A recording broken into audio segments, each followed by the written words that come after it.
বন্ধুরা ভালো আছো সবাই? চলেছি একটা রান্না নিয়ে।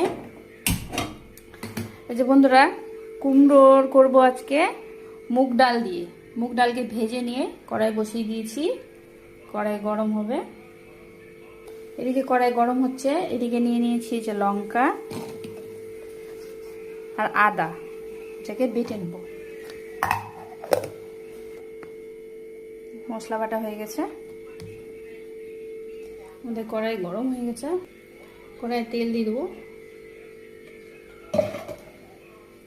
এই যে মুগ ডালটাকে ধুয়ে নিয়েছি ভালো করে, দিয়ে যে জলটাকে ছেঁকে নিয়েছি, এটাকে ভেজে নেব তেলটার মধ্যে। তেল গরম হয়ে গেছে, দিয়ে দেবো। এভাবে একটু লাল করে ভেজে নেবো মুগ ডালটাকে।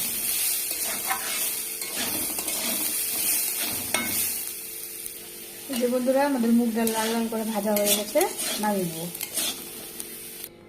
মুগ ডালটা নামিয়ে নিয়েছি ভেজে। এবার কড়াই তেল দিয়ে দিলাম, তেজপাতা দিয়ে দিলাম, আর ফোড়নে দিব এই যে 5 ফোড়ন আর জিরে। ফোড়ন হয়ে গেছে, এবার কুমড়োটা দিয়ে দিলাম। একটু নাড়াচাড়া করবো কুমড়োটা দিয়ে, তারপরে লবণ, হলুদ, মশলা, আদা লঙ্কা বাটা একসাথে দেবো। এবার দিয়ে দেবো মশলা বাটাটা, আদা আর লঙ্কা, পরিমাণ মতো হলুদ, পরিমাণ মতো লবণ।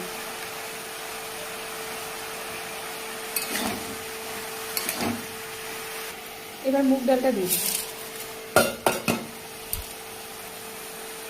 এবার গ্যাসটাকে কমিয়ে দেবো, কমে কমে আমাদের রান্নাটা হবে। মুগ ডালও গোটা গোটা থাকবে আর কুমড়োও আমাদের হয়ে যাবে। ঢাকা দেবো।